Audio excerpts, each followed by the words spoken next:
نحمده ونصلي على رسوله الكريم أما بعد فأعوذ بالله من الشيطان الرجيم بسم الله الرحمن الرحيم وقالوا قلوبنا غلف بل لعنهم الله بكفرهم فقليلا ما يؤمنون ولما جاءهم كتاب من عند الله مصدق لما معهم وكانوا من قبل يستفتحون على الذين كفروا فلما جاءهم ما عرفوا كفروا به فلعنة الله على الكافرين بئس ما اشتروا به أن يكفروا بما أنزل الله بغيا أن ينزل الله من فضله على من يشاء من عباده فباءوا بغضب على غضب وللكافرين عذاب مهين۔ ترجمہ: اور کہا انہوں نے ہمارے دل محفوظ ہیں، بلکہ لعنت کی ان پر اللہ نے ان کے انکار کی وجہ سے، بس بہت ہی کم ایمان لاتے ہیں وہ۔ اور جب پہنچی ان کو عظیم الشان کتاب اللہ کے پاس سے، سچ بتانے والی اس کو جو ان کے پاس ہے، اس حال میں کہ تھے وہ اس کتاب کے آنے سے پہلے کامیابی مانگا کرتے ان لوگوں پر جنہوں نے انکار کیا، بس جب پہنچی ان کو وہ کتاب جس کو پہچانا انہوں نے انکار کر دیا انہوں نے اس کا، بس اللہ کی پھٹکار ہو انکار کرنے والوں پر، بری ہے وہ چیز جو خریدی انہوں نے۔ یہود انبیاء علیہ السلام کو جھٹلانے کی وجہ ہے، وہ ایک محمل وجہ ہے، اور یہ پہلے بتایا جا چکا ہے۔ جب ان کے انبیاء کوئی ایسا حکم لاتے جو ان کو پسند نہ آتا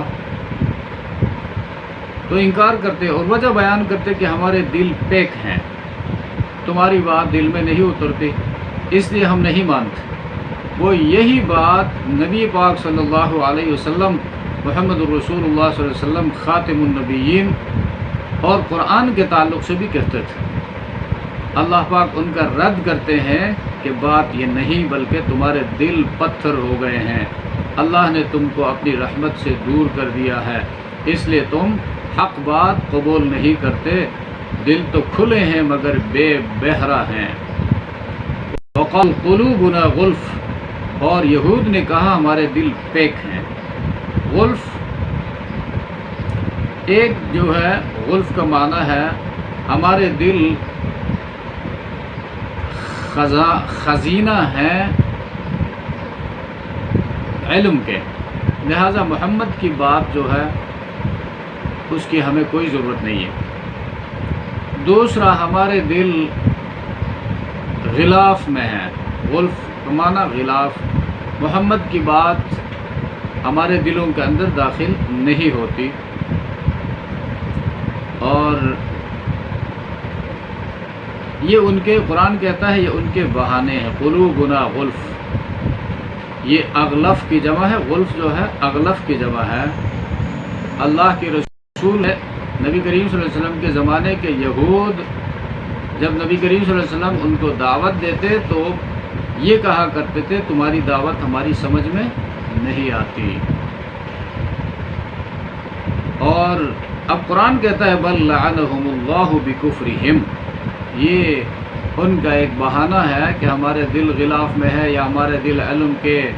خزانہ ہے، محمد کی بات کی ہمیں کوئی ضرورت نہیں ہے۔ یہ ساری باتیں جھوٹ ہیں، بلکہ ان پر لعنت کی ہے اللہ نے بکفرہم، ان کے انکار کے سبب۔ انہوں نے رسول اللہ صلی اللہ علیہ وسلم کی نبوت کا، قرآن کی حقانیت کا انکار کیا تو رب تعالی شانہ نے ان پر لعنت بھیج دی، ان کو اپنی رحمت سے دور کر دیا۔ تو حق سے پیغمبر جو کہتا ہے وہ حق ہے، حق سے محرومی جو ہے وہ فخر کی بات نہیں ہے، وہ لعنت کا اثر ہوتا ہے۔ اور اس بات پر ہر بندے کو سوچنا چاہیے، حق بات جب کسی پر اثر نہیں کرتی تو دل کی دنیا جو ہے ویران ہو گئی ہے، اس کے اوپر غور کرنا چاہیے، پلٹ آنا چاہیے، توبہ تائب ہونا چاہیے اور اللہ کو زیادہ یاد کرنا چاہیے۔ یہاں پر بکفرہم فقلیلا ما یؤمنون، بس بہت کم وہ ایمان لاتے ہیں، قلیلا ما، بہت کم، یعنی یا تو ان میں بہت کم ایمان لاتے ہیں یا بہت کم باتوں پر وہ ایمان رکھتے ہیں۔ وہ باتیں جو ان کے مفاد کی ہیں ان باتوں کو وہ مانتے ہیں، جو ان کے خواہشات سے ٹکراتی ہیں ان باتوں کو وہ نہیں مانتے۔ اور یہود قرآن کریم کا انتظار کر رہے تھے، جس سے کہ ان کی کتابوں میں باتیں، علامتیں، نشانیاں آخری نبی کی قرآن کی بیان ہوئی تھی، لیکن جب قرآن اترا اور انہوں نے اس کو پہچان بھی لیا تو انکار کر دیا۔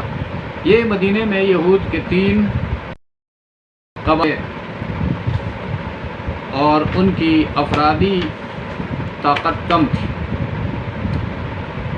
مشرکین کی زیادہ تھی۔ جب ان میں جنگ ہوتی اور یہودی مغلوب ہو جاتے تو وہ اللہ سے دعا کرتے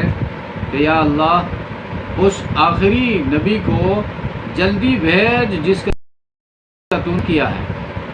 تاکہ ہم اس کے ساتھ مل کر ان مشرکین کے ساتھ جنگ کرے، جہاد کرے اور ان کو ہم شکست دے دیں۔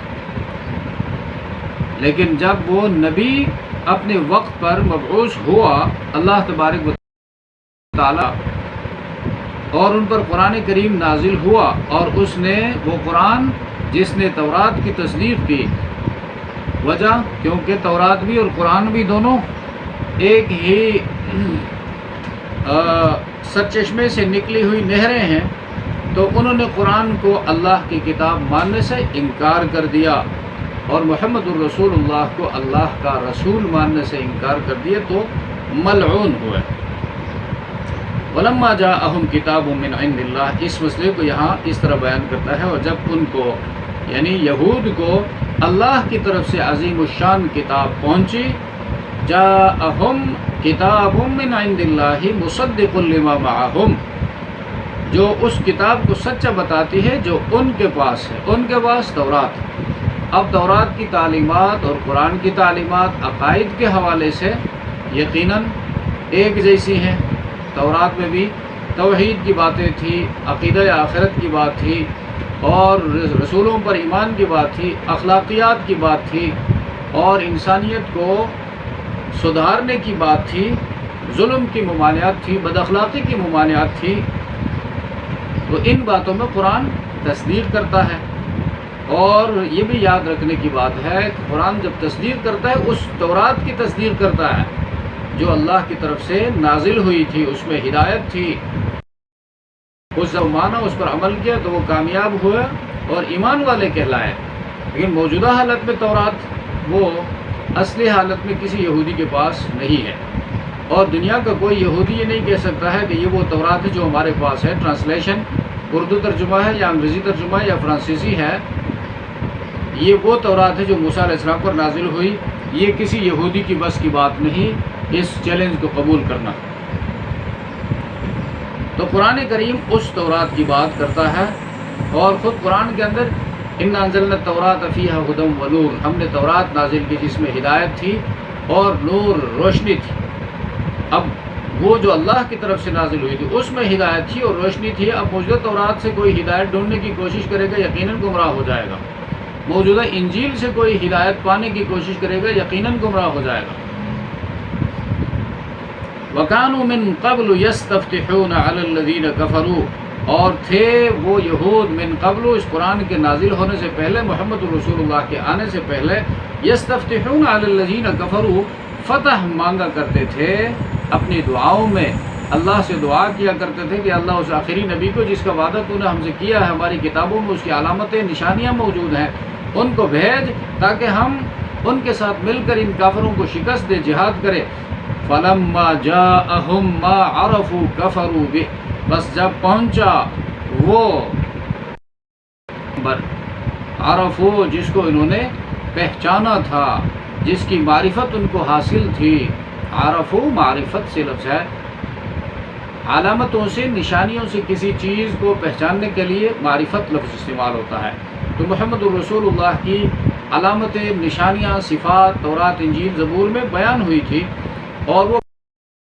پہما عرفو کفروا بہ، جب وہ آئے تو اسی کا انکار کر بیٹھے. فلعنت اللہ علی الکافرین، بس لعنت ہو اللہ کی کافروں پر. تو اسے پتہ چلا یہود کافر ہیں، عیسائی کافر ہیں، اور ایسے کافروں پر خدا کی لعنت ہے. اور کافروں پر لعنت بھیجنا اس آیت کی روح سے جائز ہے، اس لیے کہ اللہ نے لعنت بھیجا ہے. ہاں بھائی نیم کسی کافر کا نام لے کر اس پر لعنت بھیجنا البتہ درست نہیں ہے، اس کے لیے ہدایت کی دعا کرنا البتہ لعنت بھیجنے سے زیادہ بہتر ہے. تو یہاں پر مفسرین نے یہ مسئلہ بیان کیا ہے، یہودیوں نے حضرت مسیح علیہ الصلوۃ والسلام کے انکار کا ایک نہایت آسان، چونکہ یہود کی کتابوں میں مسیح علیہ السلام کی بات بھی تھی، حضرت عیسیٰ علیہ السلام کی، اور محمد الرسول اللہ صلی اللہ علیہ وسلم کی نشانیاں بھی تھیں. تو انہوں نے جو جب حضرت مسیح علیہ السلام آئے، محمد الرسول اللہ کی جو علامتیں تھیں وہ مسیح علیہ السلام کے اوپر فٹ کر دی، اور فٹ کر کے انہوں نے کہا یہ تو وہ پیغمبر نہیں ہے جو یہ علامتیں جس کے حق میں بیان ہوئی ہیں، اس کا انکار کر دیا. اور جب محمد الرسول اللہ صلی اللہ علیہ وسلم تشریف لائے تو مسیح علیہ السلام کی جو علامتیں وہاں بیان ہوئی ان کو آخری نبی کے حق میں بیان کر کے ان کے ساتھ فٹ کر کے یہ بہانہ کر دیا کہ تو وہ پیغمبر نہیں ہے جس کی یہ صفات ہونی چاہیے. یعنی اپنی خواہش کے مطابق اپنی اللہ کی کتاب کو، تورات کو انہوں نے تشریح کرنا چاہا تو یقیناً مردود ہو گئے اور انہوں نے تحریف کر ڈالا. تو یہاں پر یہ بات ہے، مفسرین نے وضاحت کی ہے، مسیح کے انکار کا انہوں نے آسان راستہ نکالا. ان کی کتاب میں بعد کے دور کے لیے 2 پیغمبروں کی پیشنگوئی کی گئی تھی، بعد کے دور کے لیے، ایک مسیح علیہ السلام کی، دوسرا جو ہے وہ نبی لفظ آیا ہے ترجموں میں وہ نبی. تو انہوں نے یہ کیا کہ حضرت مسیح کو اس معیار سے جانچنا شروع کیا جو وہ نبی کے لیے بتایا گیا تھا. وہ نبی سے مراد محمد رسول اللہ تھا. تو محمد رسول اللہ کی علامتوں کو مسیح علیہ السلام کے لیے ڈھونڈنا شروع کیا، چونکہ یہ معیار حضرت مسیح پر راست نہیں آ سکتا تھا، فٹ نہیں آ سکتا تھا. تو انہوں نے اعلان کر دیا کہ یہ جھوٹے مسیح ہیں. اگر وہ سچے مسیح ہوتے تو ضرور ہماری آسمانی کتابوں کی پیشنگوئیاں ان پر صادق آتی. تو انہوں نے حضرت مسیح کا ظہور تورات کی نص کے مطابق بعض نشانیوں کے ساتھ ہوگا، انہوں نے یہ کہہ دیا اس کا ظہور ہوگا، اور جب تک یہ نشانیاں ظاہر نہ ہوں جو کوئی بھی مسیح ہونے کا دعوے دار ہوگا وہ جھوٹا ہوگا. ان نشانیوں میں سے ایک یہ ہے، نمبر 1، مسیح ایک غیر معروف مقام سے ظاہر ہوگا. مگر ہم سب جانتے ہیں کہ اس آدمی کا گھر ناصرہ ہے، سیریا میں ایک گاؤں کا نام ہے جو کہ اس وقت فلسطین کا حصہ تھا، اور ناصرہ فلسطین کا مشہور معروف شہر ہے، اور تورات میں ہے وہ غیر معروف شہر سے ظاہر ہوگا. دوسری نشانی یہ ہے کہ وہ ایک لوہے کے عصا کے ساتھ حکومت کرے گا، یعنی تلوار سے کام لے گا. مگر اس مدعی مسیح کے